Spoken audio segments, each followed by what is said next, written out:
तो गाइस मैं हूं अंकित और आप देख रहे हैं रेसलिंग फैंस नेटवर्क। तो भाई जे उसो का स्क्वैश करना ऑस्टिन थ्योरी को, ये कल एक बहुत ही बड़ा डिबेट बना हुआ था एंड फैंस को चीज बिल्कुल नहीं पसंद आई, मुझे भी नहीं अच्छी लगी। भाई जे उसो ने स्क्वैश उसको करा जिसने जॉन सीना को रेसलमेनिया 39 में बीट करा, जिसके पास money in the bank briefcase थी, जो विंस मैकमैन के साथ मेजर स्टोरी के अंदर इन्वॉल्व था।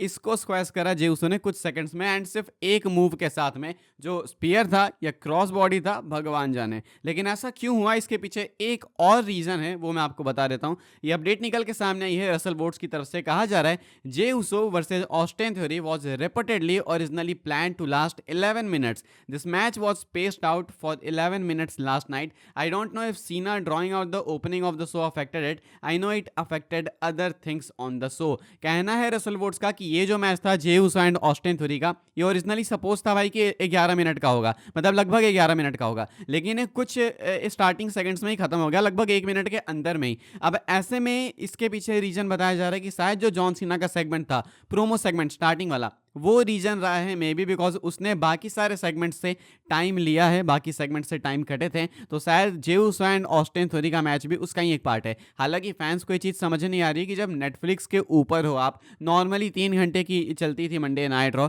अब 2.5 घंटे का आपने कर दिया। इवन मंडे नाइट रॉ 2.5 घंटे से पहले ही, कुछ मिनट्स पहले ही खत्म हो गया था ये वाला।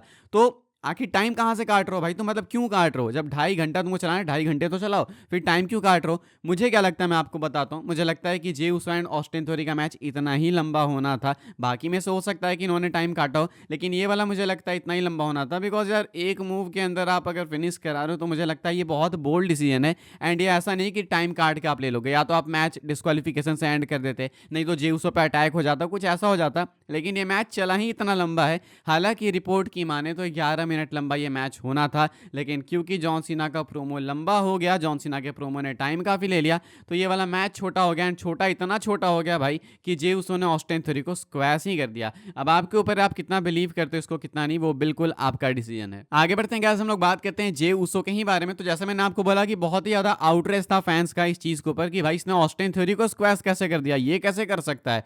तो जो यूट्यूब पे वीडियो डली थी भाई जे उसो की मंडे नाइट रॉ के बाद, उस पर कल कुछ 14, 15 या 18 हज़ार लाइक्स थे। मैंने आपको बोला कि फैंस को पता चल गया, सॉरी डिसलाइक्स थे। अब मैंने आपको बोला कि फैंस को पता चल गया कि जब डिसलाइक्स ज़्यादा हैं लाइक से, तो अब डिसलाइक्स और भी ज़्यादा बढ़ते जाएंगे। पहले 59 से लेके 60% डिसलाइक्स थे, एंड अब जो रेशियो है भाई वो 82% का हो चुका है। अब डिसलाइक्स हैं जे उसो वाली वीडियो पे कुछ 61,000 से भी ज़्यादा, एंड लाइक्स हैं भाई कुछ 13,000, लगभग 14,000। यानी कि आप देख लो भाई कि ना रॉयल रंबल, ना ही कोई ऐसा हो गया कोई कांड कि भाई जे उसो पे लोग हेट करने लगे अचानक। बस इन्होंने ऑस्टिन थ्योरी को बीट करा एंड वर्ल्ड हेवीवेट चैंपियनशिप के साथ में पोज कर रहे थे। इतने में ही भाई फैंस ने आउटरेज दिखा के इनकी यूट्यूब वीडियो पे लगभग 61-62 हज़ार डिसलाइक्स मार दिए। एंड इससे पता चलता है कि इंटरनेट पे ऑडियंस कैसा फील करती है जे उसो के बारे में। अब एक चीज़ है, जो लोग कहते हैं कि भाई लाइव ऑडियंस तो स्टिल सपोर्ट करती है, लाइव क्राउड स्टिल रिएक्ट करती है। मुझे ऐसा लगता है कि आज के डेट में आप रिएक्शंस को देख के, लाइव क्राउड के रिएक्शंस को देख के जज नहीं कर सकते किसी का कैरेक्टर, किसी के बुकिंग को। मुझे ऐसा लगता है कि अब फैंस किसी भी चीज़ पे रिएक्ट करते हैं, लाइक किसी भी चीज़ पे, एंट्रेंस थीम हो या फिर कुछ भी हो, लोगों का फर्क नहीं पड़ता। लोग एक्चुअल में रिएक्ट नहीं करते हैं, बस वो just for the pop react करते हैं, बिकॉज उनको मालूम है कि आजकल ज़्यादा अच्छा रिएक्ट करेंगे तो लोग अप्रिसिएट करेंगे, तो इसलिए लोग रिएक्ट करते हैं। एंड इतना अगर आप महंगे महंगे टिकट्स खरीद के आ रहे हो, तो मुझे नहीं लगता कि कोई हेट करके भाई अपना टाइम वेस्ट करना चाहेगा। इसलिए मुझे लगता है कि जब लास्ट ईयर रॉक आए थे, उनको भी अच्छा रिएक्शन मिला था, एंड इसके बाद जब अभी कोडी रोड्स वापस से आ गए थे रोमन को फेस करने, तो कोडी को भी अच्छा रिएक्शन मिला था। तो इसलिए लाइव क्राउड क्या करती है, मेरे लिए वो चीज़ ज़्यादा मैटर करती ही नहीं है,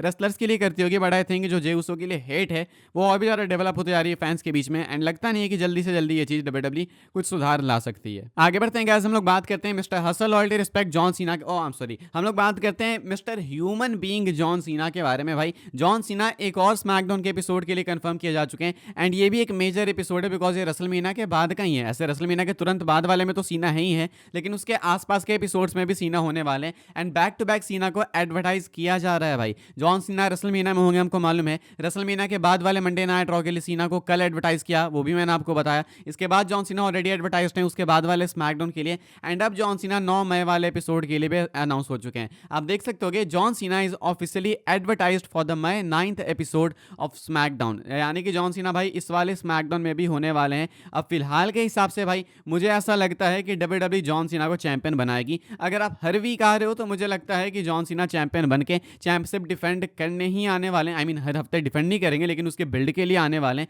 एंड आई थिंक यही होना चाहिए भाई। इससे ज़्यादा स्पेशल क्या हो सकता है भाई? सीना 17 टाइम चैंपियन बन जाए, उसके बाद हर हफ्ते आएंगे भाई। लाइफ इज गुड भाई, अगर ऐसा हो जाए तो लाइफ विल बी गुड। आप चाहते हो क्या? अब चाहते ही हो क्या? मैं भी कभी कभी स्टूपिड से क्वेश्चंस पूछता हूं। फिलहाल जॉन सीना 9 मई के एपिसोड के लिए अनाउंस हो चुके हैं। आगे बढ़ते हैं गाइस, हम लोग बात करते हैं अगली स्टोरी के बारे में, जो कि WWE के एक और यूरोप टूर को लेकर। WWE फिलहाल भाई यूरोपियन टूर पे, एंड जो शोज हो रहे हैं भाई बहुत ही कमाल के हो रहे हैं। WWE को रिएक्शंस बहुत जबरदस्त मिल रहे हैं, एंड WWE फुल एंजॉय कर रही है। इवन ये बेल्जियम वापस से जाने की सोच रहे हैं, अभी अपडेट निकल के सामने आई थी। एक और यूरोप टूर कंफर्म हो चुका है भाई, एंड ये होने वाला है कहां से आप देख सकते हो।